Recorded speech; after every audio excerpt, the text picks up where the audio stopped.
Proteínas. Las proteínas son moléculas más abundantes en los seres vivos. Se encuentran en los alimentos de origen animal como la carne y el pescado.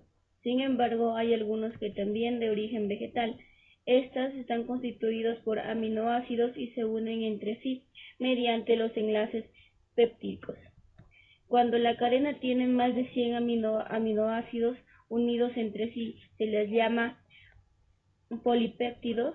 Y también al mismo tiempo las proteínas tienen funciones muy específicas, entre ellas las que están formadas por músculos, tendones, pelo, hasta en las neuronas.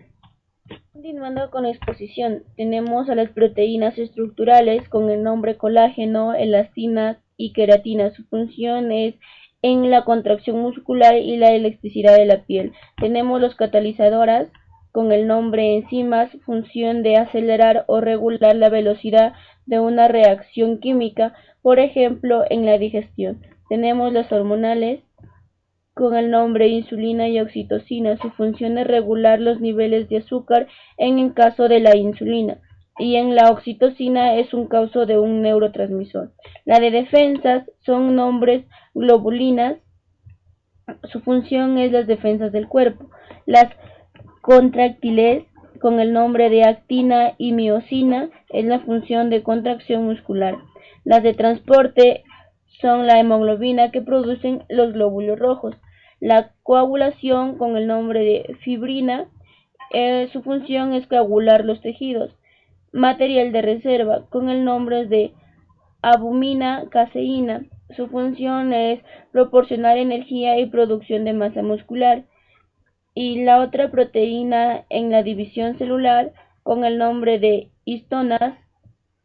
Su función es formar el uso acromático en la división celular.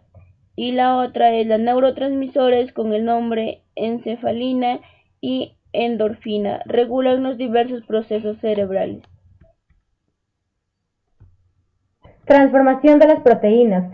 El catabolismo de las proteínas consiste en la transformación de las proteínas en aminoácidos y compuestos derivados simples para su transporte dentro de la célula a través de la membrana plasmática. Y en última instancia, su polimerización en nuevas proteínas a través del uso de los ácidos ribonucleicos ARN y ribosomas. El catabolismo de proteínas, que consiste en la descomposición de macromoléculas, es principalmente un proceso digestivo. Este proceso lo llevan a cabo normalmente endo y exoproteasas no específicas.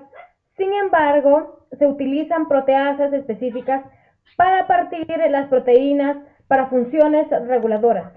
Los aminoácidos producidos por el catabolismo pueden ser reciclados directamente, utilizados para crear nuevos aminoácidos o ser convertidos en otros compuestos a través del ciclo de Krebs. Proceso genético de las proteínas.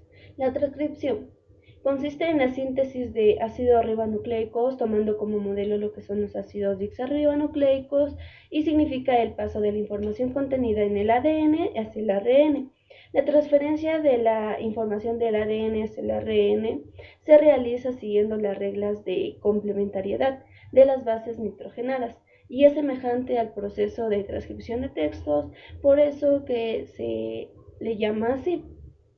El ARN producido de la transcripción recibe el nombre de lo que es transcrito. En las bacterias, la transcripción y la traducción tienen lugar en el citoplasma bacteriano y al mismo tiempo son simultáneos. Sin embargo, en las eucariotas, la transcripción tiene lugar en el núcleo y la traducción en el citoplasma. Características de la complementariedad. Es parecido entre el ADN y el ARN, sugiere que la transcripción probablemente esté basada en las reglas de complementariedad de bases. Ácidos nucleicos. Los ácidos nucleicos son moléculas complejas. Existen dos tipos de ADN y el RNA, y estos están formados por cadenas largas de cientos de miles de subunidades llamadas nucleótidos, y su vez cada nucleótido está formado por un grupo de fosfato, un azúcar y una base nitrogenada. El ADN es el principal componente de los cromosomas de las células y es el mayor portador de la información genética. Está formado por dos largas cadenas de nucleótidos colocados en una espiral. Estructuralmente es independiente, que forman una doble hélice parecida a una escala del caracol. Continuando con la exposición, vamos a hablar acerca de la transformación de los ácidos nucleicos. Esto consiste en la síntesis del ARN tomando como molde el ADN, que significa el paso de la información contenida en el ADN hacia el ARN. El ARN es el producto de la transformación y recibe el nombre de transcrito. En las bacterias la transformación y la traducción tienen un lugar en el citoplasma bacteriano y al mismo tiempo son simultáneas.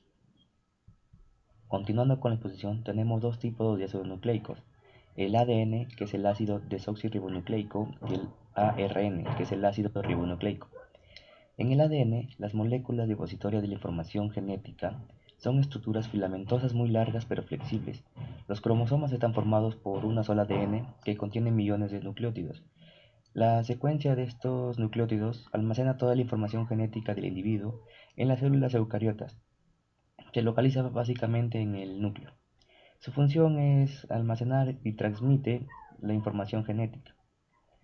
En el ARN, las moléculas son muy ubicadas y variadas que los del ADN.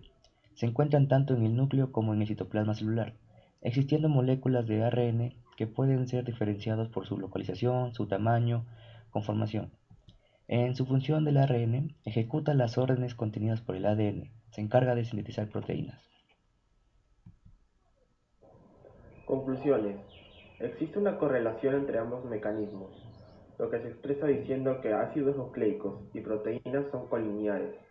La descripción de esta correlación es lo que llamamos como código genético, establecido de forma que una secuencia de 3 nucleótidos en un ácido nucleico corresponde a un aminoácido en una proteína.